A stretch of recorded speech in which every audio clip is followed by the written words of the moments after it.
ازيكم عاملين ايه؟ يا رب تكونوا بخير وفي احسن حال.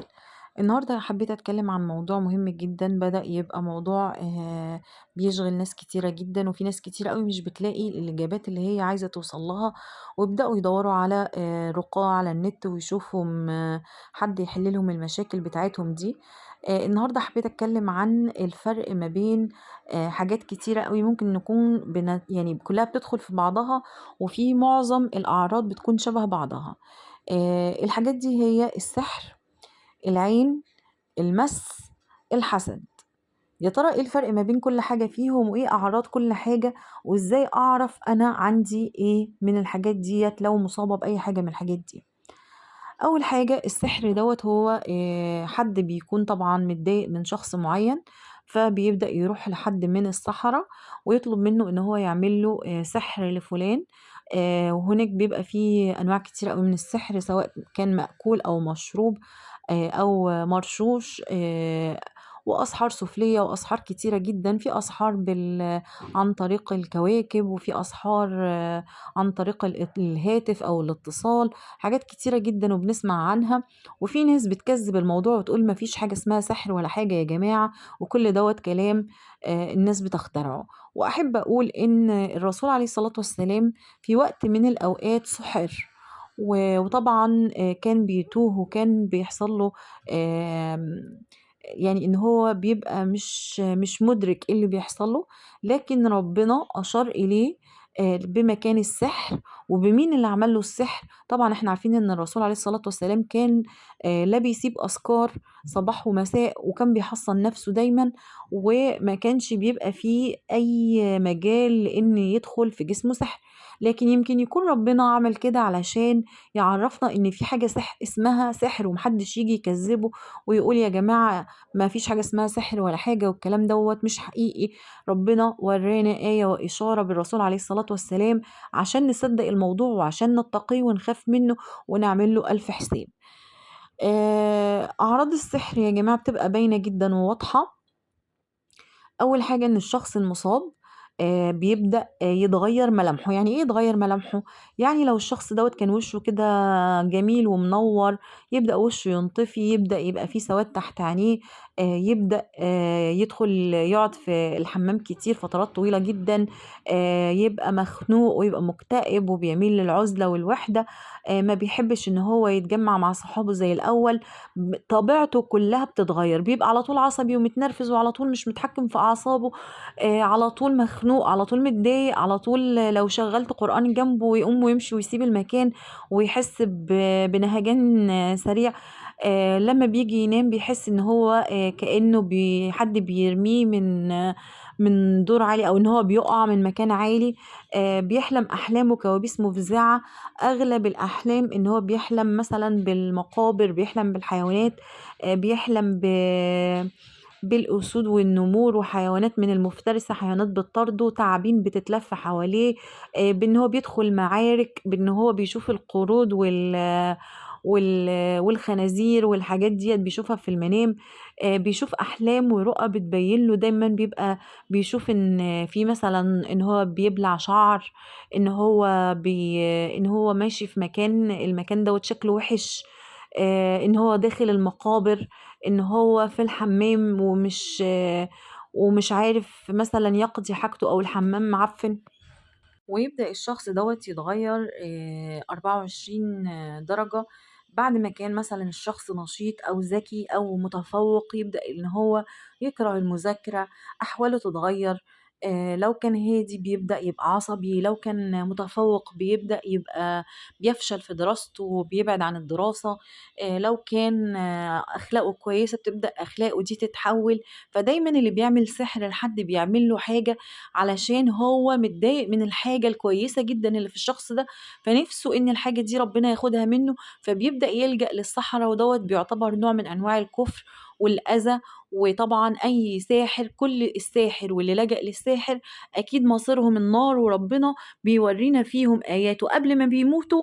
وطبعا ان شاء الله الاذى اللي بيأذوه للناس هنشوفه، ربنا هيقتص منهم يوم القيامة، وكمان هيقتص منهم في الدنيا، وهيقلب عليهم الأذى اللي بيعملوه. لأن انتوا ما تعرفوش إن ممكن شخص حياته تكون طبيعية وهادية وعادية وكويسة وجميلة تبدأ تتقلب 100,000 درجة ويبقى شخص تاني خالص. في بيوت بتتخرب، في أشخاص بتفقد المميزات اللي فيها، في أشخاص بيبدأ يبقى عندها خمول وكسل وما بتقدرش إنها تتحرك من مكانها ولا تأدي شغلها ولا تعمل الحاجة اللي هي كانت بتعملها ومتعودة إنها تعملها. ده بالنسبة للسحر.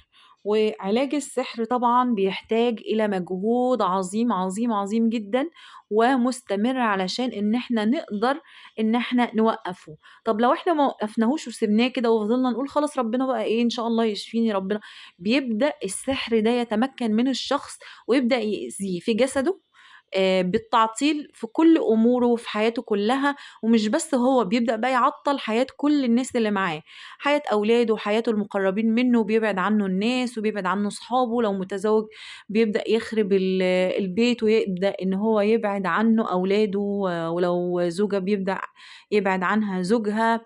وبيعمل بقى مشاكل كتيرة جدًا وقد يصل بالإنسان إلى الجنون، بيخلّيه يشُك في كل اللي حواليه، بيخلّيه إن هو تخيّل إن بيبقى اللهم احفظنا جِن متحكّم في الإنسان في كل حاجة.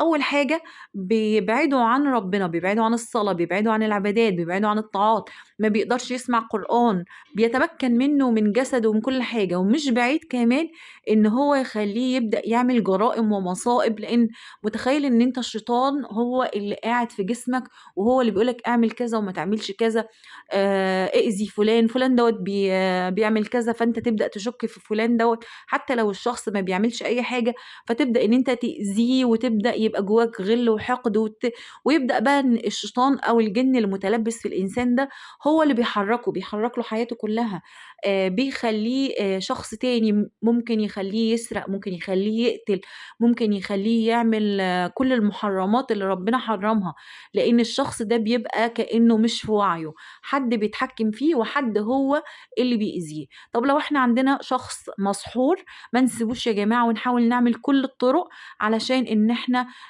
نحاول إن السحر ده ما يتمكنش منه.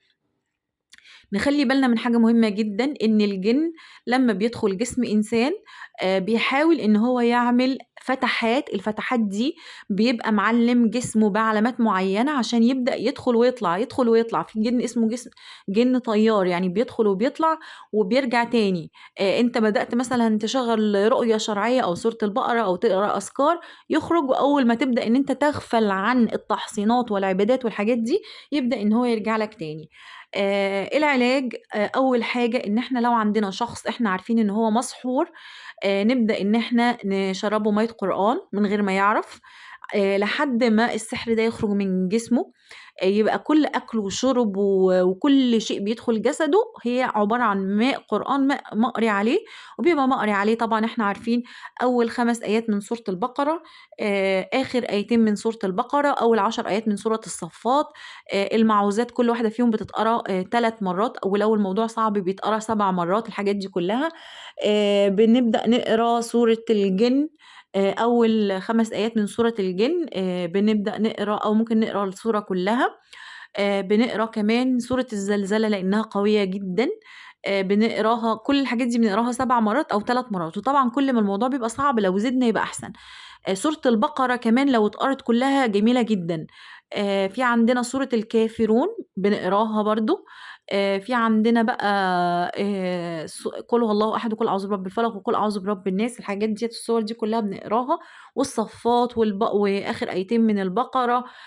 وبنبدأ بقى نحط الحاجات ديّة مثلًا كمان في بخاخة نرُش بيها هدوم الشخص المسحور من غير ما يعرف أو ياخد باله، بحيث إن هو حتى لمّا ييجي يلبس هدومه يبقى هو لابس حاجة محصّناه، حتى الجِن هيبعد عنّه إيه، وهيهرب منّه.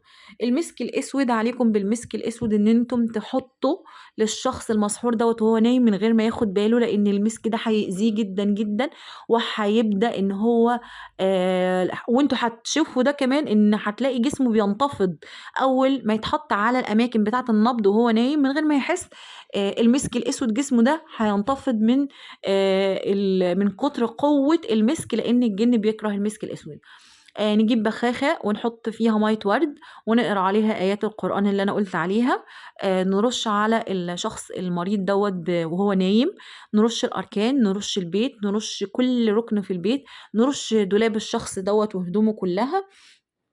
نبدأ إن إحنا نشغّل الرُقية الشرعية في البيت باستمرار، وإن إحنا نشغّلها جنب ودن الشخص اللي نايم ده، وهتبدأوا تلاحظوا إن أول ما تشتغل الرُقية الشرعية دي، الشخص ده هيروح في النوم، هيروح في النوم لإن الجِن مش عايزه يسمع الرؤية دي، مش عايزه يتأثّر بيها، لإن لو اتأثّر بيها هيبدأ الجِن يخرج من جسده، فهتلاقيه هيروح في النوم. هتلاقي مثلًا لمّا تبدأ تشغّل مبخرة في البيت أو في المكان اللي الشخص فيه ده، المبخرة دي يا إما ممكن إنها تتحرق أو إن يبدأ الشرار اللي فيها يطرقع بصوت جامد، لإن برضه الحاجات دي بتأذيهم. نفتح البيت وقبل المغرب إن إحنا نهوّي البيت ونرش المَيّة المَقرية اللي أنا قُلت عليها، القرآن يبقى شغال باستمرار، سورة البقرة نقراها كل يوم لو قدرنا إن إحنا نقرا سورة البقرة كل يوم على مَيّة وندّيها للشخص المُصاب ده، والله الشخص ده ربنا هيشفيه وهيزيح عنه. ولو الشخص دوّة عنده قوة وإرادة، هو كمان لازم يقرا سورة البقرة ويستعين بالله إن هو يخرج منه السحر، وإن ما يمكنش منه لا جِن ولا ساحر ولا أذى ولا أي شيء. ده بالنسبة للسحر. طب إيه الفرق ما بين العين والحسد؟ أول حاجة العين إن شخص نِفْسه يعني أُعجب بحاجة عندك، بس هو مش حسود، هو مش بيحسدك ولا بيتمنى زوال الحاجة دي من عندك، لكن هو ما يعرفش إن هو لمّا بَص البصّة دي، البصّة دي خلّتك يعني أو حسد الشخص اللي قدّامه ده، فبدأ الشخص ده يُصاب من هذه النظرة أو العين، وبيبدأ الشخص اللي هو فيه عين يبدأ يحلم بعيون بتبُص عليه وهو نايم، بيشوف رؤية العيون ديّة على طول وباستمرار. بيبقى أخف الأضرار هو العين، لإن الشخص اللي حسدك أو الشخص اللي بَص لك هو مش قصده إن هو يأذيك ولا إن هو يعمل لك مثلًا أو إن هو نِفْسه إن أنت الحاجة اللي عندك دي تزول. أمّا بالنسبة للحسد فهو شخص نِفْسه زوال الحاجة اللي أنت عندك، يعني أنت مثلًا عندك عربية والشخص دوّة اشمعنى هو يا رب عنده العربية دي وأنا لأ، شُفت العربية الجميلة ويبدأ بقى يحسد الشخص فبيتمنى زواله، فالحسد ده بيأذي جامد جدًا وبيأثّر في الجسد وما بيروحش بسهولة، ويمكن الحسد أصعب من السحر. الحسد بيكمن في جسم الإنسان وبيفضل فيه، فبيبدأ الإنسان مع الوقت يبقى عنده خمول، بيبقى ما عندوش طاقة، مش قادر يتحرك، عنده صداع، يبدأ مثلًا نظره يضعف، يبدأ شعره يُقع، يبدأ حاجات كتيرة جدًا بتحصل للشخص المحسود، وممكن الناس تفتكرها إن دوّة معمول له سحر، بس الحسد بيبقى أقوى بكتير وبيبقى صعب كمان إن أنت تخلّص الشخص دوّة من الحسد بسهولة. لكن إحنا عندنا رُقية شرعية للحسد، بنفضل نشغّلها جنب الشخص ده، بنقراها له على مَيّة وندّي له مَيّة مقرية. طبعًا بيبقى علاج الحسد إن هو الرؤية اللي هي المعوذات بتتقال باستمرار، يعني الحسد غير العين غير السحر. بيحصّن نَفْسه بالأذكار الصباح والمساء، بيستعين بربنا إن ربنا يخرّج من جسمه أي حسد قديم، لإن طبعًا الحسد دوّة ممكن يفضل مع الإنسان فيهلكه، وإحنا سمعنا قبل كده إن الحسد بيدخل بصاحبه إلى القبر. في ناس كتيرة جدًا ماتت من كتر ما الناس حسدتها وماتوا وهُم في قمة توهُّجهم وفي قمة نجاحهم بسبب الحسد وبسبب تمني زوال النعمة، وبسبب إن الناس دي كانت نِفْسها إن النعمة اللي عند الناس دي تزول وإن ربنا ياخدها منهم. أمّا بالنسبة للمَس، فهو مختلف عن العين والحسد والسحر. المَس دوّة هو ممكن شخص يكون ماشي في مكان مثلًا مقابر في وقت بالليل من غير ما يسمّي، فحصل له مَس من الجِن. المَس ده بيبقى أضعف شوية من السحر، بيبدأ برضه إن الجِن يدخل الجسم الشخص، وبيبدأ إن هو يتحكم فيه، وبيبدأ إن هو يخلّي برضه عنده حاجات، بس ما بيبقاش بقوة الشخص اللي اتعمل له سحر، لإن دوّة ما حدش سلّط السحر عليه، لأ ده هو عمل حاجة أذت الجِن فحصل له مَس. زي الناس مثلًا اللي بترمي مَيّة سخنة في البلاعات وفي الأحواض من غير ما تسمّي الله، برضه ممكن يحصل لها مَس. شخص بيعمل حمام في الخلاء من غير ما يسمّي، هو مش شايف اللي قدامه. وديت كانت حصلت ان بعض الرقاة وهم قاعدين بيخرجوا الجن اللي موجود على شخص ما، فبيسأل الجن انت ليه اللي دخلت جسمه؟ قال له هو واقف في الخلاء بيعمل حمام، هو ما كانش يعرف ان انا واقف فعمل عليا، فانا دخلت جسمه، يعني كنوع من انواع ان انا باذيه يعني. فراح الشيخ قال له طب هو ما يعرفش ان انت واقف؟ قال له هو ليه ما سماش، ليه ما قالش مثلا بسم الله الرحمن الرحيم عشان انا امشي؟ فالمس دوت بيحصل، هو بيبقى حاجة بسيطة لكن برضو بتأذي الإنسان، بتغير من حالاته، بتغير من نفسيته، بتغير من طبيعة الشخص. أما في كل الأحوال بقى في الأربع حاجات، بيبدأ الإنسان يلاقي في جسمه بقع زرقاء، بيبدأ الإنسان ممكن إن هو يحلم بحاجات بتخربشه، وقطط وخرابيش في جسمه، لو نام معيط بيقوم الصبح يلاقي جسمه متخربش. كل دوت بيبقى من الأذى اللي موجود عنده. بيبدأ الشخص دوت على طول يبقى عصبي جدا، وعلى طول متنرفز، وعلى طول مش مستحمل. لو هو طالب أو بيذاكر فبيبدأ إن هو يبعد عن المذاكرة تماما. حتى لو قاعد على الكتاب ما بيبقاش مركز، ما بيعرفش يستوعب، بيحصل له زي توهان، ما يقدرش ان هو يحصل درجات. وكل دوت بيبقى بسبب الأذى أو السحر أو الشيء اللي معمول له. في حاجة كمان بقى أنا حابة أتكلم عنها، هي الجن العاشق. الجن العاشق دوت وعشان أبسطه وأفهمه للناس، هو برضو بيبقى صعب جدا، ونوع من أنواع الجن والأذى، وبيأذي جدا جدا لما بيدخل في راجل أو في ست، وبيبقى صعب صعب صعب إن هو يروح إلا برضو بأشياء كتيرة والمجاهدة والصبر. وهو بيبقى عبارة عن إن واحد رايح يعمل مثلا سحر لواحدة، فبدل ما فاللي بيعمل له السحر دوت، طالما هي واحدة بيبعت لها جني راجل، وطالما هو واحد بيبعت له جنية ست.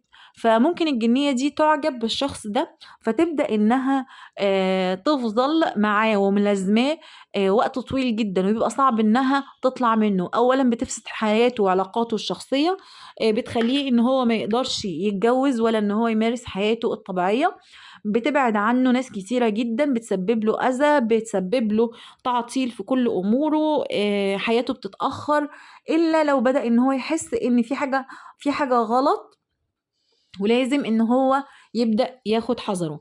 وبالنسبة للستات برضو بيحصل نفس الكلام. بيحصل حاجات مختلفة الواحد بيبدأ يشعر بيها في منطقة الدبر أو منطقة الفرج بالنسبة للراجل أو للست.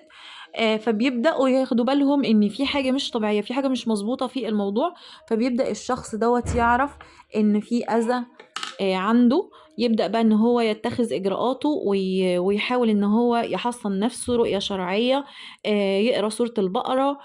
لازم الأذكار صباحا ومساء نحافظ عليها تماما، ما نسيبهاش ولا مرة. آخر آيتين من سورة البقرة، من قرأ آخر آيتين في سورة البقرة كفتاه.